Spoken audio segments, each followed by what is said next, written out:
It's absolutely amazing. I'm just tongue-tied just talking about it, thinking about it. Yes, I'm a favorite now.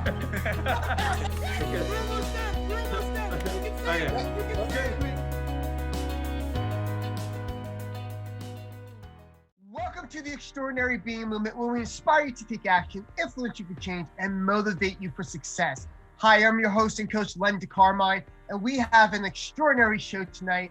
We're going to be talking about mental health and the 5 pillars that Dr. K has to share with us. But before we introduce our guest, I need to introduce my 2 favorite co-hosts, the one and only Fred Martinez. Fred, how are you today? It's a blessing to be here today. Today's going to be a really good show. I'm just going to say, because everybody is struggling with emotional health right now. Fantastic. And Christopher Shiver. How's it going, Len? Today, if I'm correct, we're going to learn about EQ. What is EQ? What is EQ? What is that, and why is it important, right? Well, we're going to find that out tonight on our show with our special guest. So let's not waste any more time. I want to introduce Dr. K.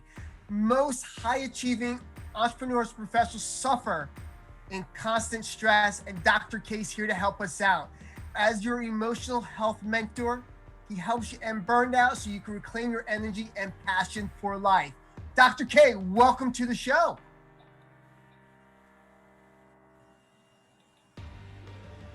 Dr. K, are you on mute? Oh, there we go. There he is! I was trying not to interrupt that beautiful intro that you were doing. I had myself on mute, and there we go. I'm glad to be here. Thanks for having me. You're welcome. That's no problem. That's why we love our show. Things just happen. We roll with it because being human has its flaws, and that's okay. It's Absolutely. okay to have these flaws and move forward. And tonight you're going to be talking to us about mental health.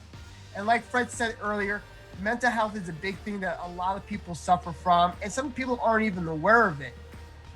So tonight we're going to be talking about the 5 pillars, as well as emotional intelligence and a number of other awesome things. So where would you like to begin on this journey this evening? Yeah, absolutely. So the title I go by is Emotional Health Mentor. Mm-hmm. And often I get that question is, what is emotional health? It's good to start with that definition. Emotional health is a person's ability to identify, process, and act upon feelings in specific circumstances and over the course of time. So emotional health really incorporates emotional intelligence. We talked about EQ right there. So that's emotional intelligence plus emotional resilience. How do we bounce back from stress and the things that knock us off course in life?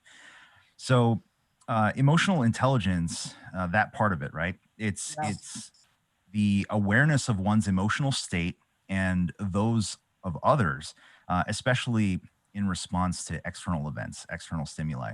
So have you ever been around someone who, especially in the face of immediate adversity, they simply know how to carry themselves, right?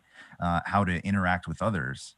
And then there's some people that in the face of adversity, they fold and they become maybe snippy or very difficult to work with. So emotional intelligence incorporates that. It's extremely important, especially in leadership at all levels. And the other part of emotional health is emotional resilience. So this is one's ability to adjust to circumstances and recover from emotional setback.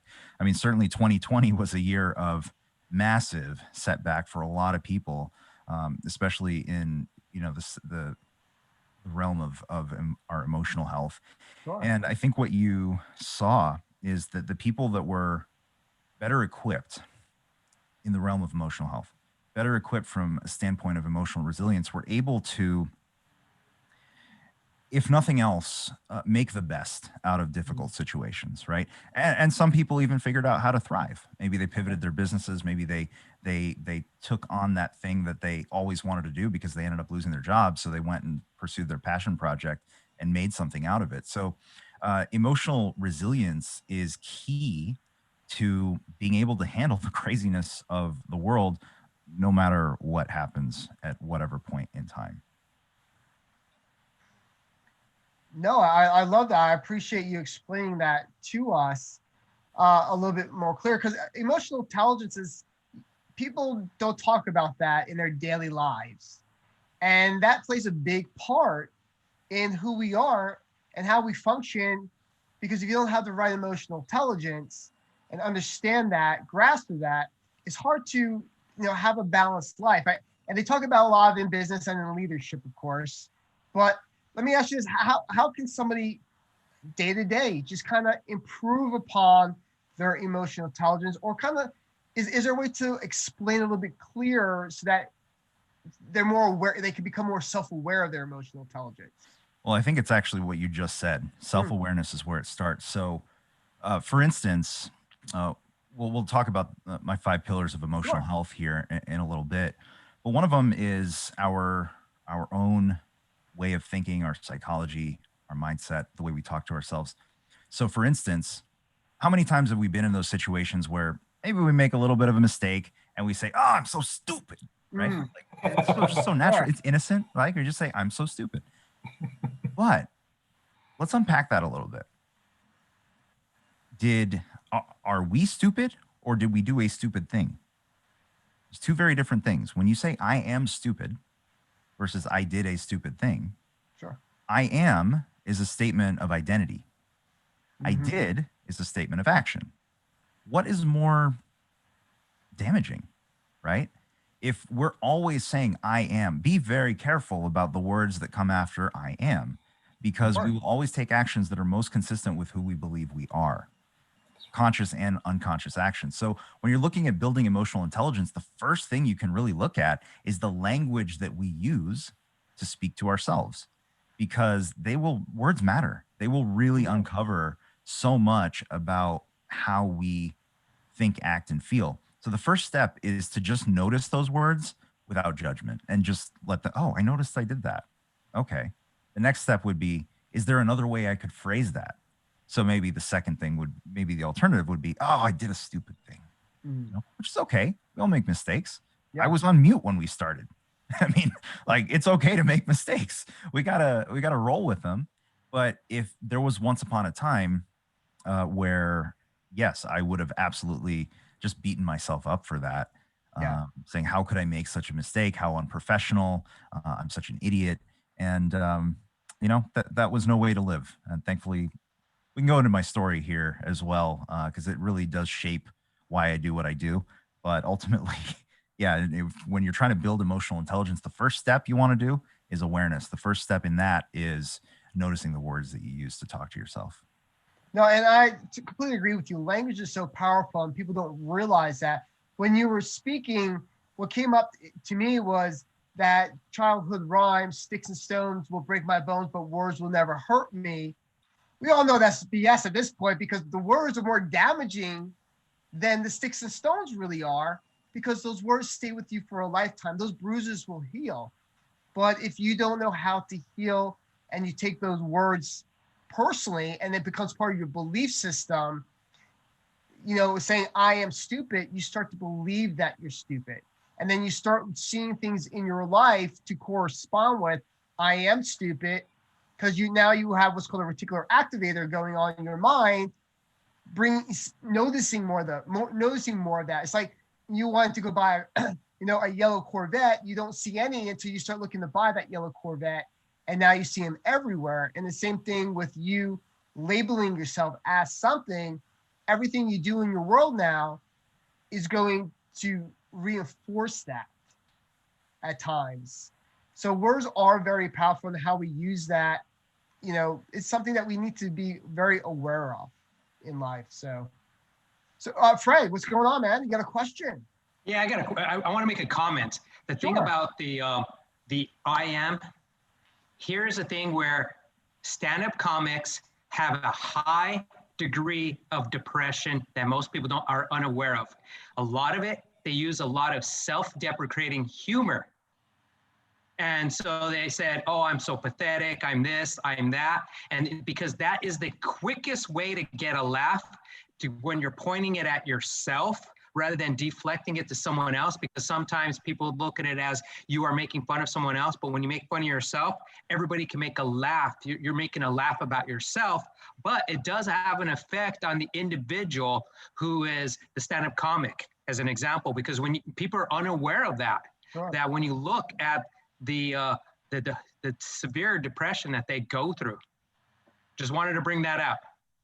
No, and that could be a prime example of why we lost so many great comedians to drug use and suicide and depression as well. And I know you've been a comic yourself in the past and been on stage and been around that type, those people in that world. So I appreciate you bringing that up and sharing that with us tonight, Fred.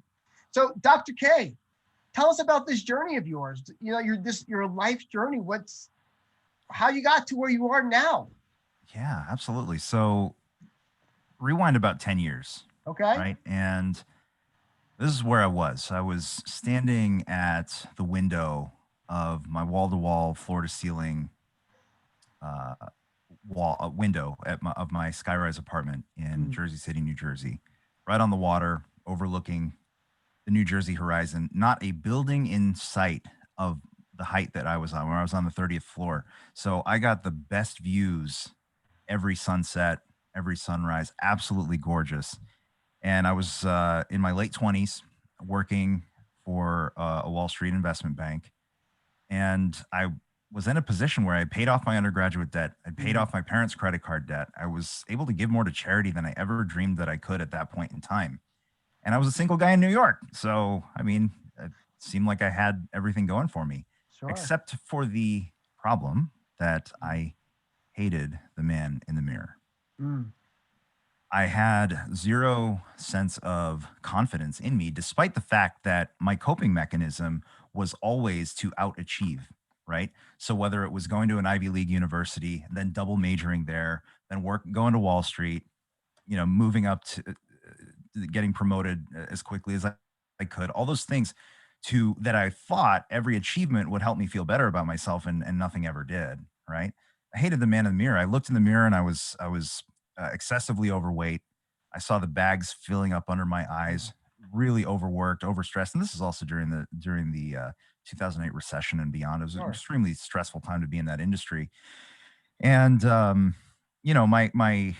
was really blessed with a great career, but I found that after a while, I just realized that I wanted something else. I wanted to do something else with my life. I wanted to serve people directly on a one-to-one basis, and I had no idea what that would look like. All I knew is that I was feeling the darkness creep up in me again, and just that sadness and that despair on a regular basis. But I didn't let anybody know on the outside, and the loneliness was just unbearable. Right? Dating wasn't going well. I was overweight. I was just at a rock bottom in my life. And right around that time, I saw my sister, my younger sister. She came back from her undergrad studies at MIT for Christmas that year. And then 3 months later, she came back to visit my parents for her spring break. So I went up to visit everybody. And in that 3-month span, she had lost 30 pounds. Her skin had cleared up. The cystic acne that she'd been dealing with for years was just gone. She looked unbelievable, healthy, vibrant, happy. And I was just at one of those. You ever been at rock bottom? Sure. It's actually one of the most beautiful places to be, because you are willing to do anything to grow and get better and improve.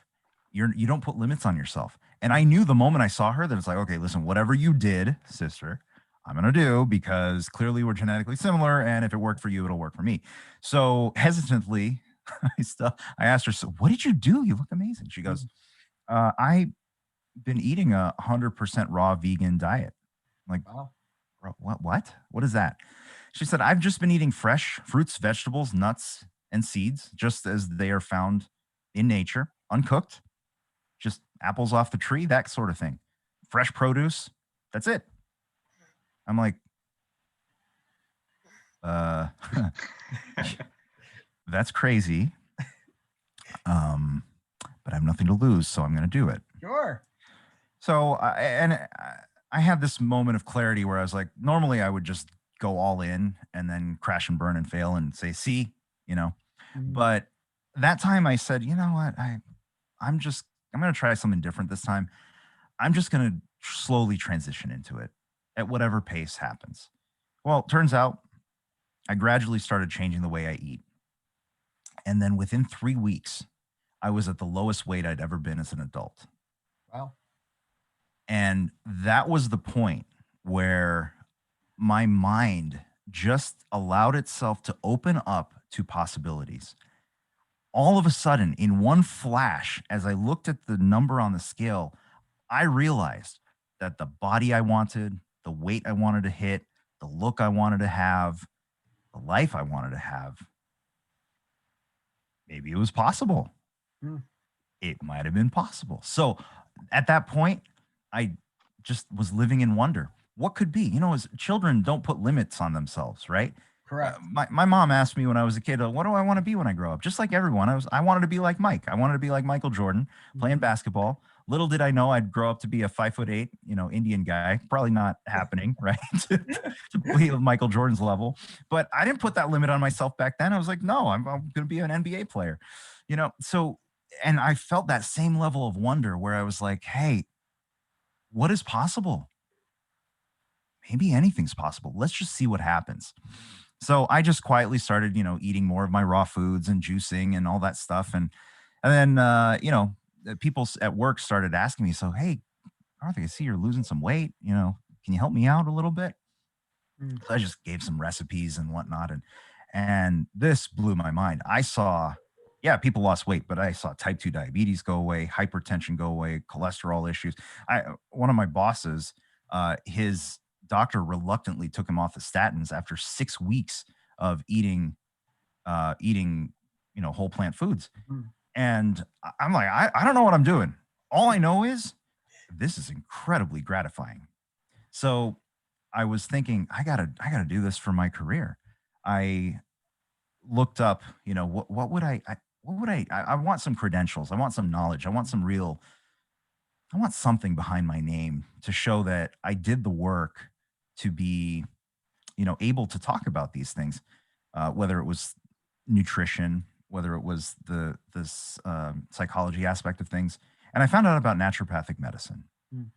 And I found a naturopathic medical college here in Arizona. Arizona is a licensed state with a super wide scope of practice for licensed naturopathic physicians. And so I found out about Southwest College of Naturopathic Medicine.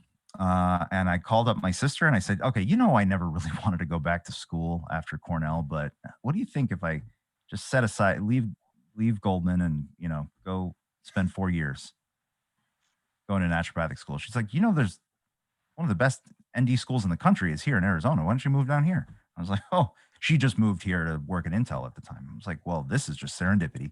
So I moved down here in 2013, enrolled in medical school. And it was this incredible ride where I realized I was flying from New York to Arizona.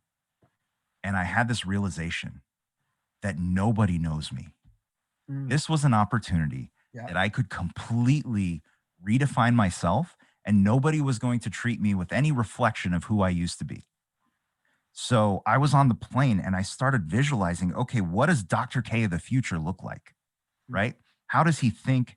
How does he act? What are his routines and habits? What is his morning routine? How does he treat people? How does he talk to people? How does he talk to himself? Right? How does he exercise? How does he eat? Right? What books does he read? I didn't used to read books. Then I became an avid reader.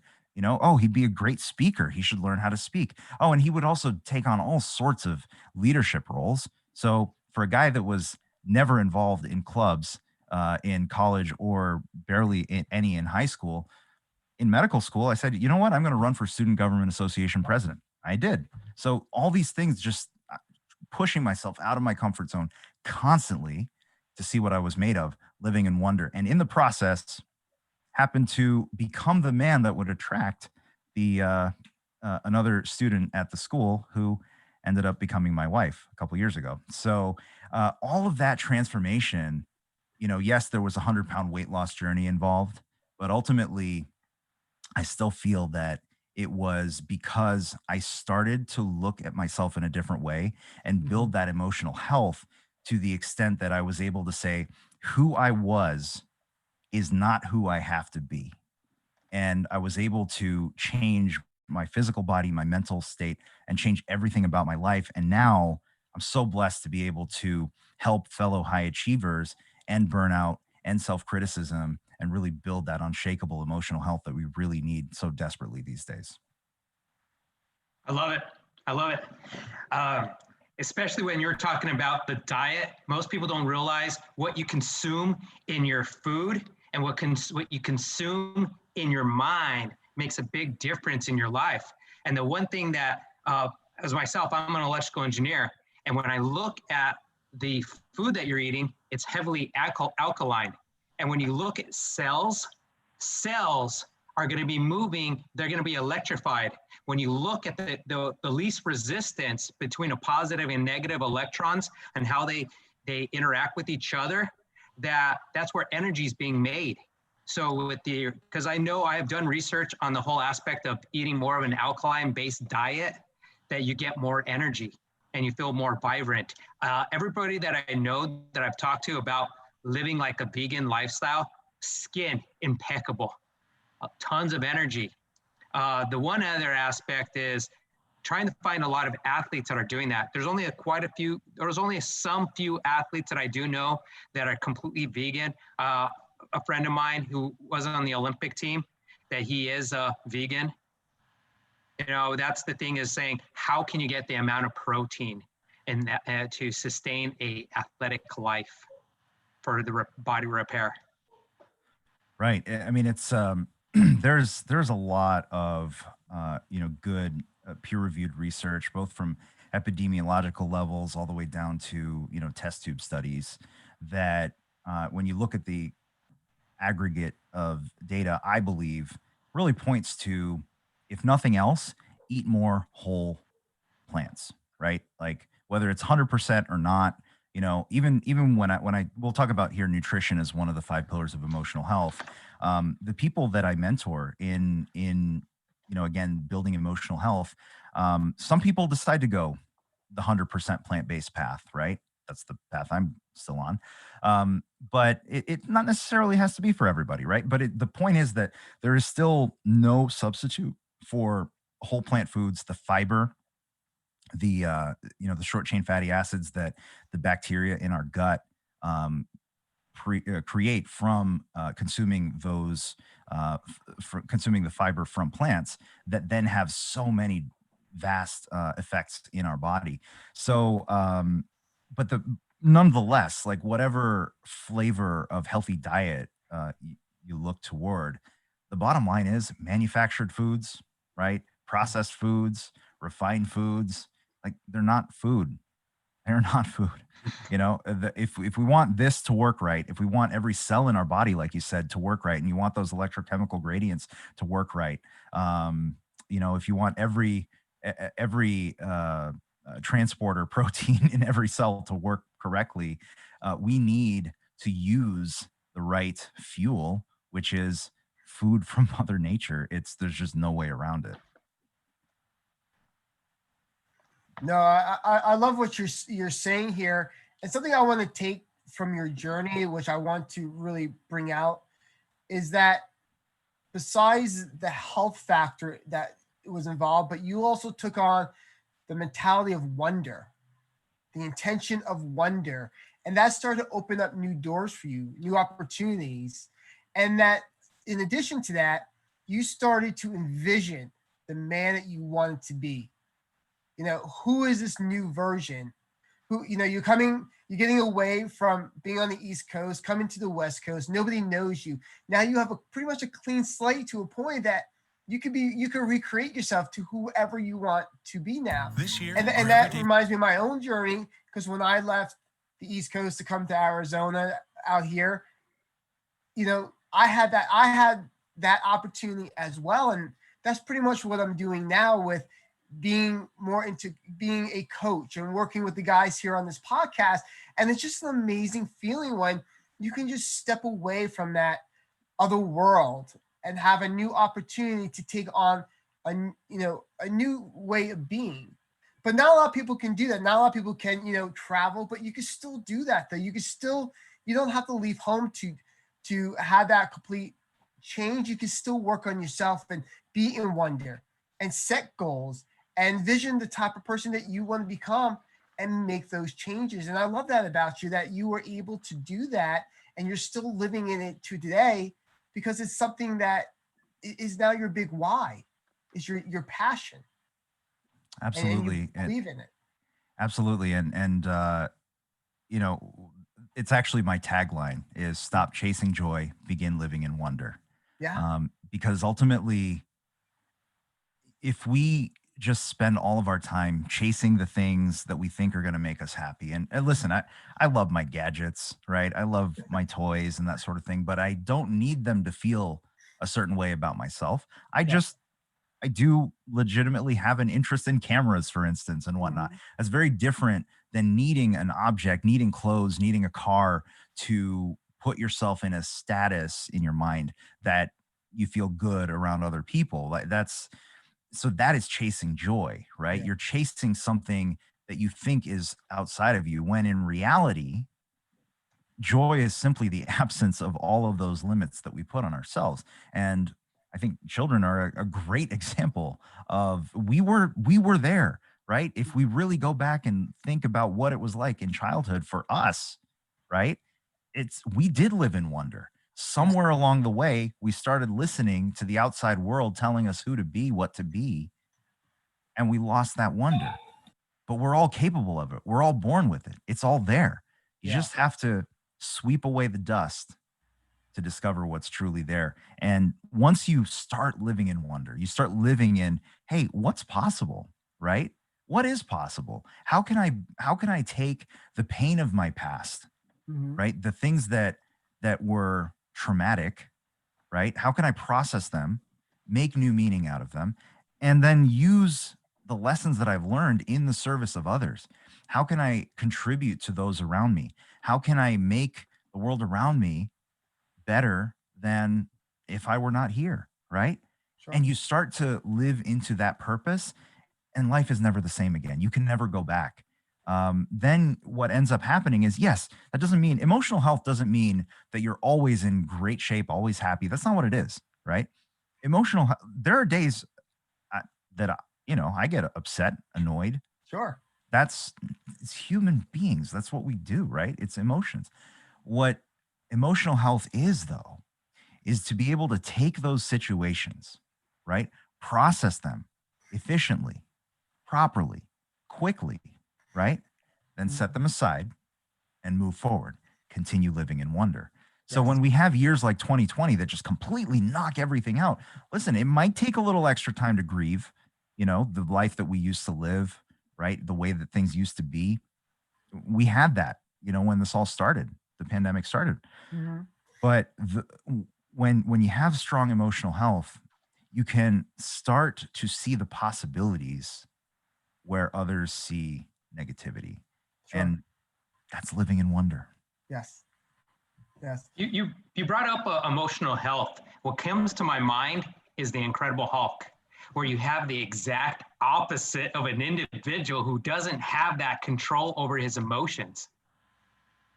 That's a good analogy. I'm gonna have to explore that one. Thank you for that. I'm gonna write that down. There you go. It's a good call.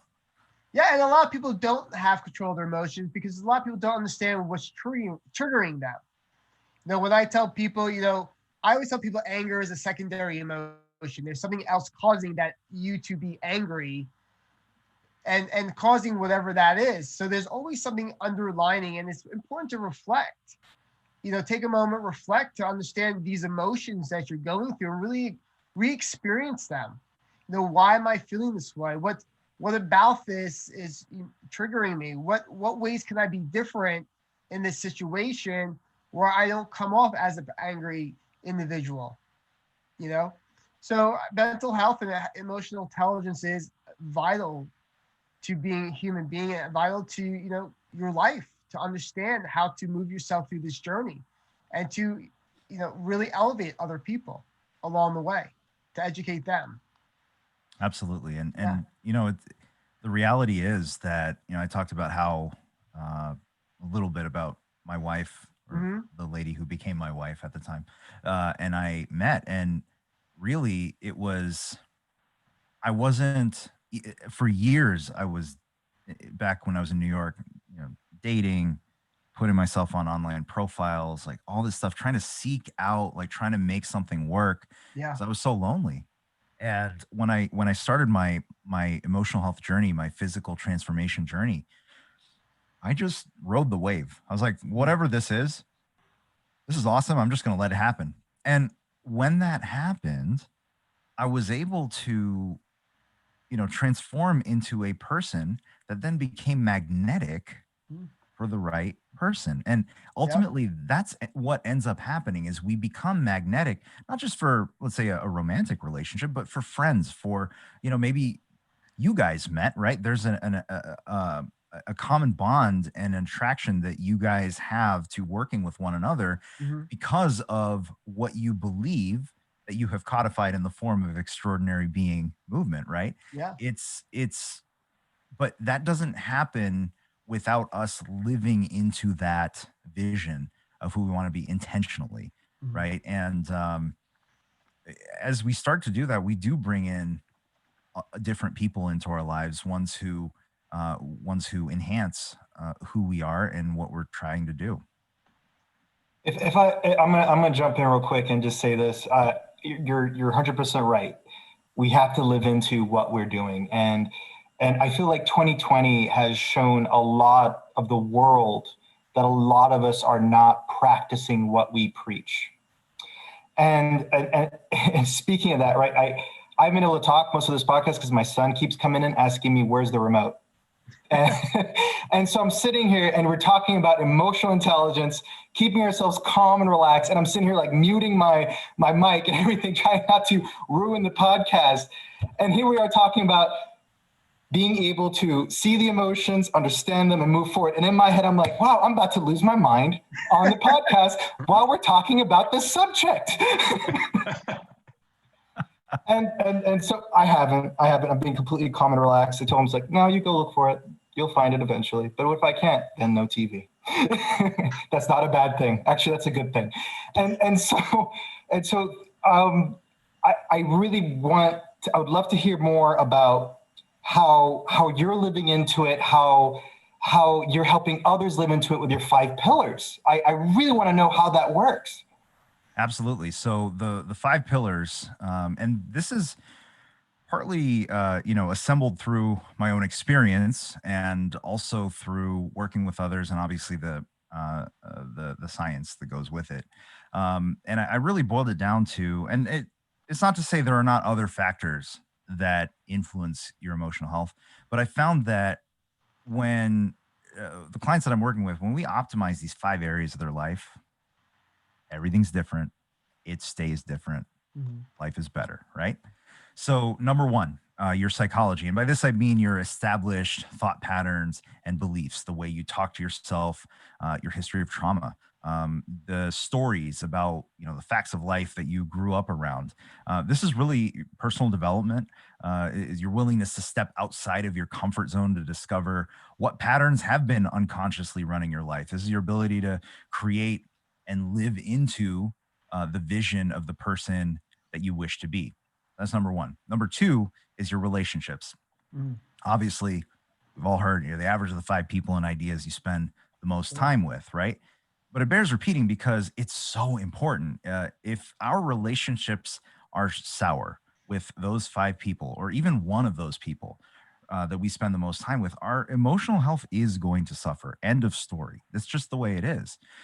There's no way around it. So, working on your relationships means addressing the pain points, right? It means addressing the pain points through your significant other or whoever else is close to you. Means having conversations with your boss, your coworkers, to create an environment that's the most conducive to emotional intelligence and emotional resilience. Really, it means releasing who you think you should be around them, for them, and embracing who you are, so that you can attract, like we said, the right people into your life. So that's number two, is your relationships. Number three, your nutrition. So, what does nutrition have to do with emotional health? A lot, actually, because our brain and nerve function, if it's not operating at appropriate capacity, we're not going to feel well. We're not going to feel well. If we don't feel well, our emotional resilience is going to suffer, right? Neurotransmitters are the compounds that aid in sending signals throughout our nervous system. So things like epinephrine, dopamine, serotonin, GABA, the list goes on, right? What you may not know is that 90% of the neurotransmitters in our body come from our gut. 90%. Wow. So this gut-brain axis is a real thing. And there are an estimated 100 trillion bacterial cells that live in our gut, called the gut microbiota. Or you can hear it as the gut microbiome. Technically, that's the DNA of all those cells, but we'll call it the gut microbiome. It's a little more colloquial, right? And these are responsible for the creating the compounds and regulating the compounds that we need for nervous system function, immune function. I mean, really, the list goes on. We're just starting to learn the tip of the iceberg, how important our gut microbiome is to our overall health. Those cells outnumber our own cells by a massive margin. So to take care of our gut microbes is to take care of our health, to take care of our emotional health. So if we eat too many foods that harm those gut microbes, you're going to lose the body function that those microbes provide. So diets that are high in refined sugars, fried fats, processed foods, high in animal products, tend toward producing that suboptimal gut microbiome. But on the other hand, diets that are high in whole plant foods, insoluble fiber, are really essential for a thriving gut microbiome and therefore emotional health. That's number 3, nutrition. Number 4, your sleep. And come on, let's be honest. High achievers were like, oh, sleep is for the weak. I'll sleep when I'm dead, and nothing could be farther from the truth. Sleep is like the first thing that goes out the window when we have a lot of things to do. And I totally get it, because like during my undergraduate studies at Cornell, my freshman year, we had 30 weeks between 2 semesters. I pulled 37 all-nighters that first year. 37. Wow. I went 100 hours without sleeping once, right? All because I thought I didn't have time. That was the story that was running my life, is I don't have time. Needless to say, my emotional health was not good at that time, right? It's just the way it was. Then I go to Goldman and I'm like, all right, I can't sleep 4 hours a night anymore. 5, right? 6, right? And so in my 20s, a lot of it was, again, 5-6 hours a night. Then in the 30s, I go to medical school, right? Now I'm like, okay, I need at least 6 now. I'm getting older. That's why. That was the reason I gave myself, not fully diving into the science behind why we need sleep. Ultimately, now I am at the point where I go to bed at 9 o'clock. I wake up when my body wakes up, and then I adjust my work schedule and everything else and my tasks around the waking hours that I have, because nothing is more important than that sleep. Nutrition, whatever. But the point is that the sleep cannot be sacrificed. Sleep is when our brains process the day's events. Sleep is the period of time where research is showing that the brain actually goes through some detoxification processes to eliminate waste products that accumulate over the course of the day. Sleep is where we create long-term memories and those connections in our brains, long-term memories. So sacrificing sleep will catch up to you, and eventually. It's not a matter of if, it's a matter of when. And if you want to end burnout, if you want to build emotional health, sleep just has to be a priority. And number 5 is body movement. Motion dictates emotion. I think we've probably all heard that. And just think about it. Like, how great do you feel after a workout? The endorphins are running, the blood's flowing, and your body and mind in those moments feel in sync. And isn't that what we're trying to be at all times? Shouldn't that be the case, rather than living completely up here or living completely in your body and feeling disconnected? We want that connection. We need that blood flow. We need that in order to operate at the highest level. If you want to feel good, if you want to feel your best, there's no substitute for moving your body. Now, does that mean that you have to always, work out in a certain way, whatever. You know, incidentally, if you look at the blue zone cultures around the world, the longest lived populations, the populations with the highest percentage of centenarians, people that live to 100 years and beyond, and you look at their physical activity, it's not that they're always working out at the gym. It's just that their bodies are constantly in motion. They are just over the course of the day, the physical work that they do for their jobs, walking place to and from places, not sitting as much.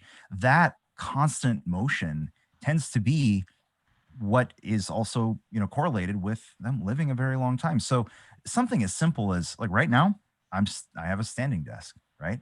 And I stand 90% of the day so that I can move around a little bit. I try to make a point of moving around, you know, even inside the studio, going outside, all that stuff, because we just need to be in motion. And then, of course, as far as exercise, like, strength training is important, right? And just doing something that you enjoy. I mean, just make it fun, right? So body movement, the fifth pillar of emotional health. So your psychology, your relationships, nutrition, sleep, body movement. You're bringing up stuff that when I started analyzing a few different things during this 2020, did the research and realizing your gut, they consider it your second brain. And then on top of that is talking about optimal,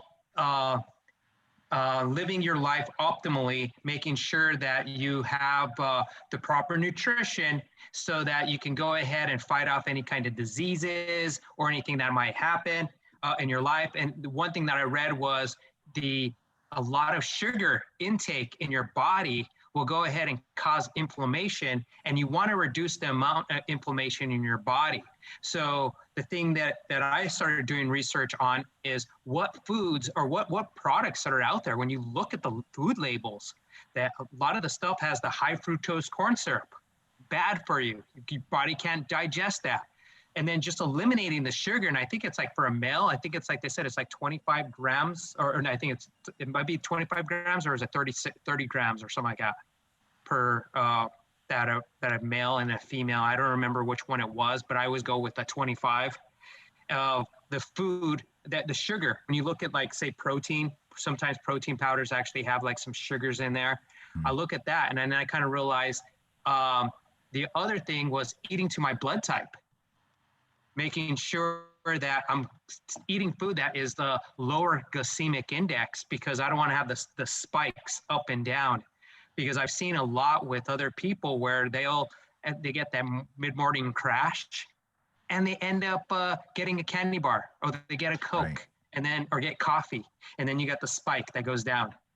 Yeah, and you know what? So much of that boils down to is fiber, again, because there is a huge difference between drinking, you know, like the sweetened apple juice with high fructose corn syrup versus eating an apple. You know, the old saying, apple a day keeps the doctor away, keeps me away, right? It's like, but part of the reason is that you're not just, with the apple, you're not just consuming, yes, there are fructose sugars in there. However, Mother Nature, all her wisdom, and we've adapted and evolved to match this, the glycemic load is lower because of that fiber. The absorption is more gentle, right? This is not having a coffee and dumping a bunch of sugar in it, right? This is a slow absorption, along with a lot of other vitamins, minerals, phytochemicals, phytonutrients that we don't even know all the functions that they provide. You know, we're still learning so many of those things. But when you look at, you know, the big picture, it's just, so when I'm working with clients, I'm just here, let's just make it simple. Get most of your stuff from the produce section. Shop in the produce section. Try to avoid things that come in boxes as much as possible. Not always. I mean, you're going to get, you know, some spices and things like that. Obviously, fine, right? If you want to get a nice, you know, local made hummus that doesn't have a lot of extra garbage in it, great, you know, no problem with that. But my point is that get most of your stuff from the produce. Now, granted, you know what that means? You got to cook. And trust me, if there's anybody that needed to learn how to cook, it was me. The New Yorker. I set off the fire alarm in college while boiling pasta. That was the extent of my culinary ability. All right. I have yet to spread chunky peanut butter on a slice of bread without tearing it. Okay. That is the extent of culinary skill. But still, it's really not that hard to chop up some, some onions and some tomatoes, Yes. get some mushrooms and put some, some Bragg's liquid aminos on there. Just let them marinate a little bit, right? Mhm. You want to make a real wholesome dressing. Take some cashews, soak them a little bit, maybe add a little probiotic if you got some time, let it ferment slightly, add some apple cider vinegar, some other spices to it, just to your liking. And now you have a creamy, delicious, dressing that you put on your nice salad. Make food in bulk, have it in the fridge. Now, don't buy crappy food to put in your pantry. Then what happens? You're working from home, you're hungry. What are you going to eat? You're going to make a good decision because you have convenient options that are incredibly healthy right next to you. And then you feel good about yourself, right? Because your health feels better. You're able to fight off, the colds a little bit better and all that good stuff. And ultimately, people start to know, like we talked about earlier, like, yeah, not everybody's going to get to move across the country to redefine themselves. Yeah. But I've had my patients, I've had my clients start making changes without telling their spouses, right, with their nutrition. And then after a couple weeks or a month, the spouse goes, you lost some weight. You look really good. What have you been doing? Right. And now all of a sudden they're on board. Right. Versus had they, told their spouse ahead of time, okay, we're going to change our diet. We're not going to eat anymore. It doesn't work. Right. But you can inspire people by your results. Mm-hmm. Goes all the way. Yeah. So you're basically leading by example when you're doing something like that. Absolutely. Definitely. Always lead by example. Yeah. And I relate to this hardcore because I'm not from the States. And I grew up eating fresh food every single day all my life, and constantly in the back of my head wishing I was in America so I could get some Oreos and Chips Ahoy cookies, because I thought that was like the epitome of human culture. Like, God, that's you always saw it in the TVs everywhere. And then I get here, and I my first memory, because I always flew back and forth to see my dad here and then go back home. I remember getting off the airport. I think I was 4 or 5, and I told my dad, I'm so hungry. I need some food. And my dad drove me to Burger King. And this was the first time that my mom didn't come with me to the States. This my dad gets to just keep me this time.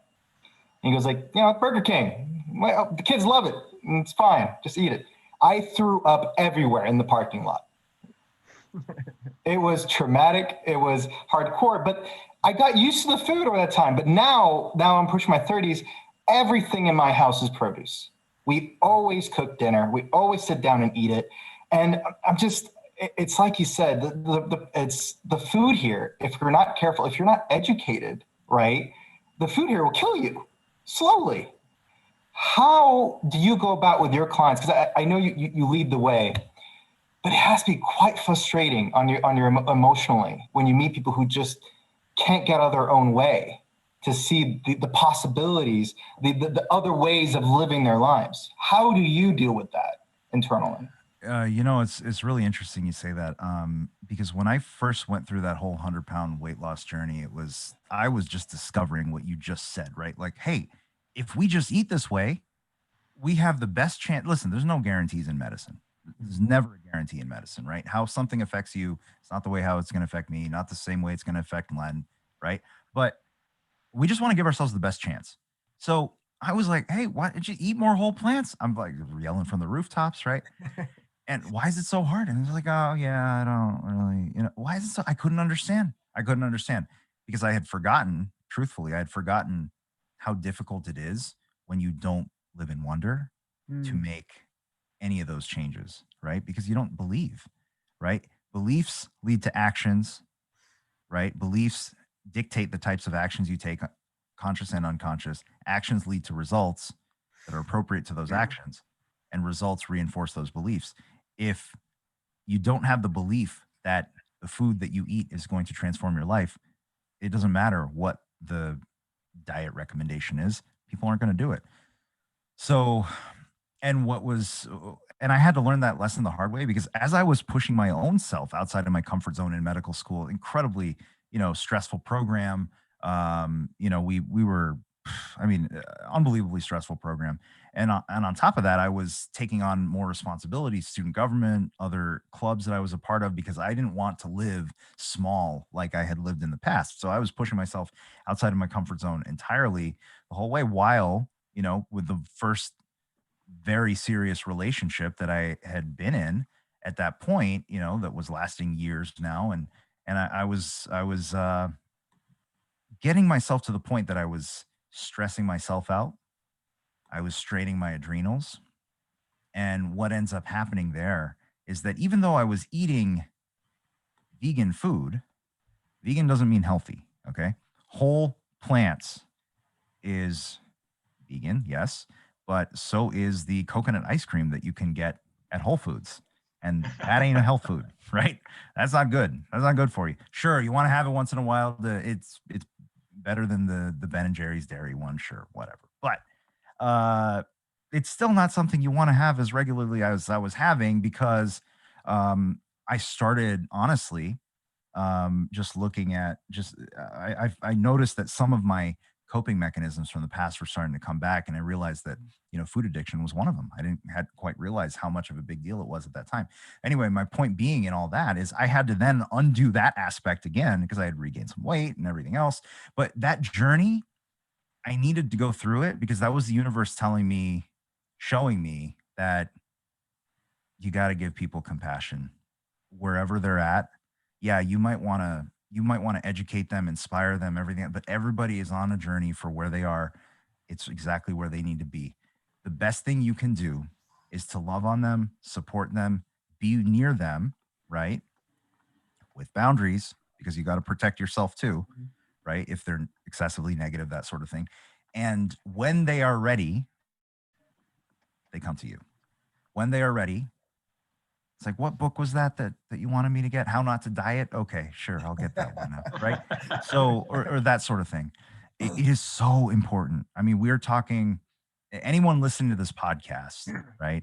Anyone who listens to you guys regularly is always in that growth oriented mindset. We probably wish everybody was, but I had to learn the hard way myself that we have to honor people where they are.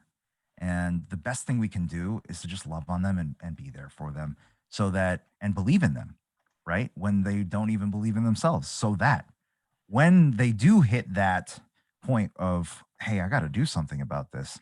I said earlier, rock bottom's a beautiful place. It can give you tons of opportunity to just turn that around, right? It is an inflection point. If at that moment you're there to support them with the knowledge and wisdom of the nutrition and everything else, their life will never be the same, right? You just gotta be there with them at that time, and not try to want something for them that they're not ready for. Mm. No, I absolutely loved everything you've been saying tonight. Yeah, go ahead, Fred. Okay, Dr. K, I have a question. A lot of wisdom that you have in your life.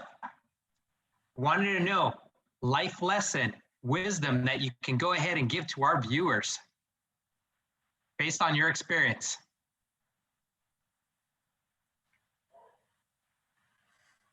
Wow, you stumped me there. There's so many things that I want to say. There's probably a lot of things that I already have said that I would repeat. But ultimately, something that just resonates. I would just say this. I'll give you an example. Visualization, right? Mm. What I did on that plane, I didn't realize it at the time, was a form of visualization. Our brain, they've done the research studies, when you ask a subject, a patient, to think about a memory, and you hook them up to a functional MRI, and you look at the parts of the brain that light up, olfactory centers, visual centers, everything else. It's not one part of the brain where memories live here. It's different parts of the brain that light up based on the experience. You ask them to experience a memory, certain parts of the brain lights up. When you ask them to imagine a situation, the same parts of the brain light up. Mm. neurochemically, biologically, memory is pretty equivalent to imagination. So when we're talking about visualization, right? How many people are their lives dictated by their past? You know, my parents did this to me. That guy did this to me. That woman did this to me. Victim mentality, right? And I honor that. I honor the pain that they've been through and the things that shape. But the truth is this: there are elements about yourself that are extraordinary. Everybody has skills that are extraordinary, right? Some might be monetizable skills. Some might be maybe random pop culture facts that that are great at a party, but they could probably figure out how to make something out of it on YouTube or whatever else, right? But point being that everybody has a skill, a superpower, several. And I guarantee you were talking about with comedians, right? How much of that superpower comes from their pain, right?